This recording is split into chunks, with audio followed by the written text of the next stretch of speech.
With rising interest rates, the highest inflation in 40 years, and recession being a common buzzword on all media outlets, it's helpful for investors to seek a balanced portfolio that can help hedge against this economic turmoil. This is where dividend growth ETFs come in, to offer a hedge against bear markets and increase passive income in the form of dividends.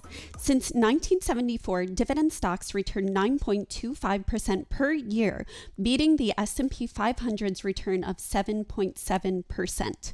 Even more startling, non-dividend stocks returned only 2.6% annualized returns. While dividend stocks may seem boring, their outperformance speaks volumes. Hey Raylenaires, in this video we will discuss what dividend growth ETFs are, the key metrics we look for to value them, how using a long-term strategy with ETFs can provide greater returns than the S&P 500, the top 3 dividend growth ETFs to buy and hold forever, and why. It's no secret that dividends can provide a faster way for you to retire early and hedge against market crashes. What I love about dividend stocks is the passive income you can generate from simply owning a company. For example, if you own one slice or share of the company Johnson & Johnson, management will reward you with cold hard cash for simply owning a part of their company. For Johnson & Johnson, they have paid investors this cold hard cash or dividends quarterly for 56 years straight. If you owned one share of Johnson & Johnson, you would get $4.52 each year on top of your principal. Not only does Johnson & Johnson pay dividends quarterly, but they have also increased their dividends each year as well. Companies that have a solid record of increasing their dividends on an annual basis are known as dividend growers. These dividend growth stocks are generally well managed and financially sound. The ability to sustain and increase the dividend each year often shows a company is increasing profitability and generating solid cash flow. Companies that show dividend growth are normally stable companies that have been around for at least 10 years. Companies that have paid and increased dividends for 25 years or more are known as Dividend Aristocrats. Companies include AbbVie, Coca-Cola, and McDonald's. Companies that have paid and increased dividends for 50 years or more are known as Dividend Kings. Companies include 3M, Target, Lowe's, and Stanley Black & Decker. Owning dividend growth stocks can help give you peace of mind due to their impressive track record. Dividend growth ETFs, or exchange-traded funds designed to invest in a basket of dividend-paying stocks, seek to provide investors stable returns from well-established companies. Instead of owning individual dividend growth stocks, investors can buy into one low-cost fund that owns many well-established dividend growers. It's like owning a mall instead of one store. Warren Buffett once said, if you want the recipe for getting rich, find stocks with above-average appreciation potential and safe and growing dividends, and buy them at attractive prices. One major benefit of dividend growth investing is getting passive income during bear markets. During the 1970s and 2000s, dividends accounted for over half of the market returns. This happens during years of declining or stagnant markets. If you own a non-dividend growth stock for 10 years like Facebook or Meta, and you see the price and company increasing for 9 years, but on the 10th year there is a bear market and all of your gains are wiped out, you have no return for all of your conviction and patience. If you need that money for retirement or to buy a house, this risky asset may not provide the returns you want when you need the cash. If instead you bought a quality dividend growth ETF, you would get increased cash each quarter that you can reinvest to create a compound snowball effect and end up with twice as much income in 10 years' time. For example, if you bought 100 shares of AbbVie, ticker symbol ABBV, at $153.62, and the stock price didn't go up at all in 3 years, which would be very highly unlikely for this company. If you reinvested dividends, you would end up with $2,315.83 just in dividends. Another benefit, as stated earlier, is dividend growers outperformed the S&P 500 from the 1920s to 2014 in annualized returns. This is due mostly because dividend-growing companies are often stable, cash-rich businesses that are more conservative on their balance sheet. Dividend aristocrats and kings are very selective in where they manage money, so they can maintain their dividend status. If a dividend is cut, the stock price normally falls, and management's stock compensation and investments in that company falls with it. A company that pays dividends is often more disciplined in gaining safer and higher yielding returns than non-dividend growing companies. Thus, with the stock market, slow and steady really does win the race. Last, many financial gurus will tell you to use the 4% rule in retirement. This means selling 4% of your portfolio each year to live off in retirement. Thus, your principal dwindles and you only have a limited amount of time to withdraw these investments. Instead, if you put your money into dividend growth stocks, you would maintain your principal and you could get more money each year. This means you could live more comfortably in retirement and you could create generational wealth for your loved ones. Many investors find dividend growth ETFs as a great strategy to balance a portfolio. With dividend growth ETFs, the stock price generally doesn't fall as much as riskier assets, and you have steady income to hedge against bear markets. I also personally enjoy seeing increasing dividends to hedge against inflation and recessionary fears. So now that you know why investors love dividend growth ETFs, here are the top metrics we need to look at when investing in dividend growth ETFs to get the best bang for your buck. We need to look at the dividend strategy, dividend yield, dividend growth, and expenses. For strategy, we want to see what type of dividends they own. We want stable and high-quality, low-risk companies that have increased dividends for a few years running. We are looking for a well-diversified portfolio with low percentage of exposure for all holdings. We are also looking for low payout ratios, excluding REITs. Payout ratio just means how much the company earns compared to the dividend they pay. The lower the payout ratio means generally the higher the probability the company can sustain and or grow the dividend. Real estate investment trusts are obligated under law to give investors at least 90% of their earnings, so payout ratio is higher for REITs. While past performance doesn't guarantee future performance, we will get a sense of how this fund is managed. Second, we want to see a stable dividend yield that has been running consistently for about 10 years. We're not looking at new ETFs because there isn't much of a track record for me personally to invest. We want to see a dividend yield between 1 to 4% because this is sustainable for most blue chip stable companies. We also want a higher return than the S&P 500. Keep in mind the dividend yield will change with the stock price. If the stock price lowers, the dividend yield will usually increase to compensate for the share price. This is great for investors who are worried about a market crash. Third, we need to see dividend growth that is increasing steadily and not cutting the dividend too frequently. If we see the ETF increasing growth over a 10-year period, we can note that this may be a good indication of future dividend growth. Fourth, we need to look at expenses. The expense ratio of an ETF is the total percentage of fund assets used for administrative, management, advertising, and miscellaneous expenses. It's like paying a fee to manage the ETF you invest in. We are looking at low-cost expenses because fees can add up and eat away at returns. Mutual funds tend to have higher expense ratios because they are actively managed. ETFs, according to Morningstar, have an average 0.23% expense ratio, while mutual funds have an average 1.45% expense ratio. This means it will cost you $1,358.95 to invest $10,000 for 10 years in a mutual fund, while it will only cost you $227.63 for an ETF. That's over $1,000 in savings by doing nothing. With these metrics in mind, we will look at the top 3 dividend growth ETFs to buy and hold forever. The first dividend growth ETF to buy and hold forever is ticker symbol VIG, or the Vanguard Dividend Appreciation ETF, which is the most well-known and largest dividend growth ETF by Vanguard.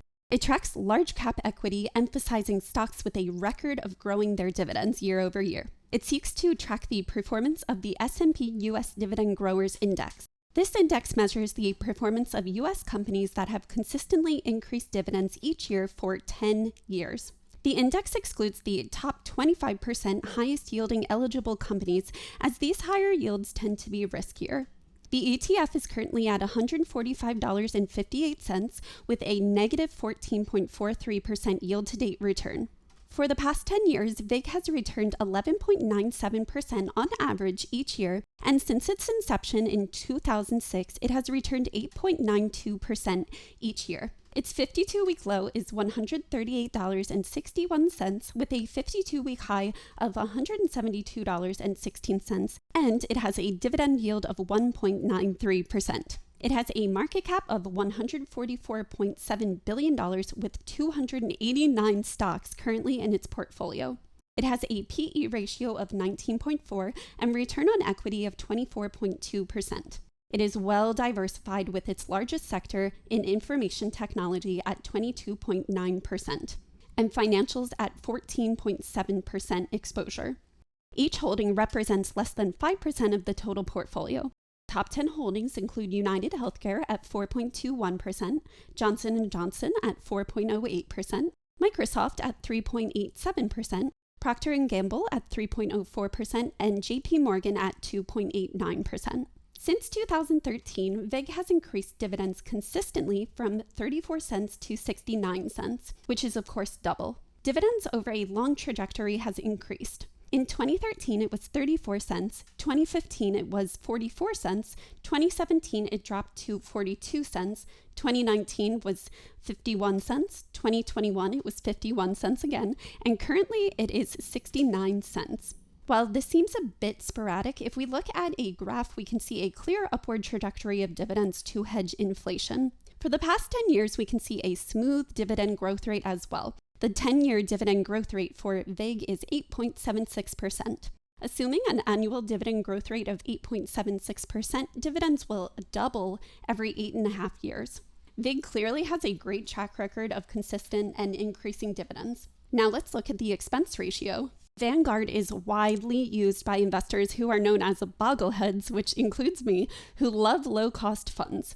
This ETF is no exception to Vanguard's legacy. The expense ratio is the lowest one we have on this list at 0.06%, meaning if you invested $10,000 into this ETF for 10 years, the cost would only be a measly $59.84. I do have to note that the stock price appreciated over 20% the past 3 years, and therefore the dividend is lower than the ideal 2 to 4% that many companies offer. This is personally fine for me because if the price drops, the dividend will increase. This is a great ETF to own if you're looking for a safe, low-risk ETF. The next top dividend growth ETF is DGRO, the iShares Core Dividend Growth ETF. It offers low-cost exposure to U.S. stocks focused on dividend growth. It seeks to track companies that have a history of sustained dividend growth and are broadly diversified across industries.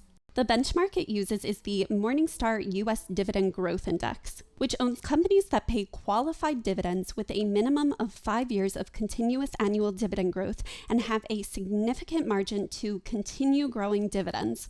They exclude the top 10% dividend-yielding companies, and the payout ratio must be less than 75%. Only positive consensus earnings forecasted companies get exposure to this index as well. It is currently at $48.27 with a yield-to-date return of negative 13.56%. Average annual return is 11.3% over a 5-year period. It has a 52-week low of $45.52 with a 52-week high of $56.42 and a dividend yield of 2.32. Note that while this is a newer dividend growth ETF with its inception date in 2014, it does currently offer a better yield than VIG. While the annual total return is even with VIG around 20%, it seems excluding the top 10% instead of the top 25% is currently creating a higher yield for DGRO. This may mean it's a bit riskier than VIG as well, though. Net assets are $21.86 billion with a total of 414 holdings, so a little bit more diversified than VIG. It has a PE ratio of 15.89 and is well balanced with 20.14% exposure to information technology and 19.17% exposure in financials. Each top holding accounts for less than 4% exposure in the portfolio. This includes Apple at 3.03%, Microsoft at 3.01%, Johnson & Johnson at 2.89%, Procter & Gamble at 2.73%, and Pfizer at 2.69%. Since 2014, DGRO has steadily increased dividends. In 2014, it was 16 cents, 2018, it was 19 cents, 2020, 24 cents, and 2022, it was 26 cents. Note that all of these ETFs did pay dividends during 2020 and did not cut these dividends. With the exception of 2015, we can see a slow dividend increase over the past 8 years. For the past 5 years, the dividend growth rate has been 10.4% each year, which means dividends double every 7 years. With consistent and increasing dividends, let's look at the expense ratio, which is a low 0.08%. This means you would pay $79.71 for a $10,000 investment for 10 years owning DGRO. If you're looking for a higher yield, albeit a bit riskier, DGRO is a great option. The last top dividend growth ETF to buy forever is Noble, NOBL. This is the ProShares S&P 500 Dividend Aristocrat ETF, which is the only ETF that focuses exclusively on the S&P 500 Dividend Aristocrats. These are high-quality companies that have paid and grown dividends for at least 25 years, with most doing so for 50 years or more. Noble selects mostly household names that generally have stable earnings, solid fundamentals, and a strong performance of profit and growth. It has a history of weathering bad economics while capturing most of the gains of bull markets. It tracks the S&P 500 Dividend Aristocrat Index, which contains 40 equal-weighted stocks, and has a diversified portfolio of sectors not exceeding 30% of the fund. It is rebalanced every January, April, July, and October to meet the fund's requirements and lower risk. Current market price is $85.85 with a negative 12.32% yield to date. For the past 5 years, Noble has returned an annualized 10.49%, and since inception in 2013, annualized returns are an impressive 11.32%. It has a 52-week low of $81.78 and a 52-week high of $99.75, almost up to $100, with a dividend yield of 1.85%. Net assets are $9.58 billion, and it holds 64 companies in its portfolio. It has a market cap of $90.28 billion with a PE of 19.16. Top sectors include consumer staples at 21.17% exposure, and industrials at 18.94% exposure. All holdings are highly diversified with less than 2% exposure into one stock. Top 10 holdings include NextEra Energy at 1.84%, McDonald's at 1.76%, IBM at 1.75%, Pepsi at 1.71%, and AbbVie at 1.71%. While there are less companies in this portfolio, there's a lower concentration in each position, making this well diversified. Since 2013, Noble has consistently increased dividends. In 2013, it was 13 cents, 2016, 20 cents, 2018, 24 cents, 2020 was 34 cents, and it currently is at 38 cents. Since 2014, dividends have been slowly increasing steadily. Its 5-year dividend growth rate is 7.31% per year. This means dividends double every 9.8 years. It's important to note that the dividend growth rate is lower than the other two ETFs, so the snowball effect will take longer than VIG or DGRO. Dividend aristocrats tend to be safer but grow at a slower pace than dividend stocks that have only paid for 5 to 10 years. Now let's look at expense ratio, which is 0.35%. So while the stock price has outperformed this ETF, the expense ratio and lower dividend growth rate creates a more level playing field. If you invested $10,000 in Noble after 10 years, you would pay $344.54 in fees. If you want a very secure dividend growth ETF, the slower growth and expense may be worth the performance. Also, if you want to invest in current and future dividend aristocrats, but don't know which one to select, this is a great passive way to invest in them. So now that you know the top 3 dividend growth ETFs, let's talk about how we can use these to get better returns that are low risk. The biggest cause of market underperformance is timing the market. An investor will buy at a current stock price, and especially during market turmoil, may sell at much lower prices. Worrying about the stock price instead of being able to get passive income each month can test even the most patient investor. Thus, having a long time horizon, especially with these 3 ETFs, will cause better annualized returns. From 1969, when we went to the moon, to 1993, missing the market's best 90 days would have resulted in 20 times worse total returns. What's even worse is since 1926 to 1990, missing out on the market's top 7% performing months would have created a total return of 0%. To succeed in this market, you really need to have a long-term buy and hold strategy. It's easier to do this when you get paid to hold your shares. Another strategy that I personally use with these ETFs is to buy DGRO with the highest dividend yield while investing 10% exposure into individual Dividend Aristocrats. If you want higher returns and have time to research, choosing the best Dividend Aristocrats can reduce expenses and create more income. Without Noble's expense ratio, you can save a few $100s. I like investing in AbbVie with a 3.38% dividend yield, NEE with a 1.96% dividend yield, and Target with a 1.85% dividend yield. While this strategy is of course riskier, you could potentially see higher returns. So now that you know the top dividend growth ETFs to buy and hold forever, what are your thoughts? Do you like these ETFs or do you prefer individual stocks? Let me know in the comments below and leave a like so the algorithm can find investors who want to maximize returns.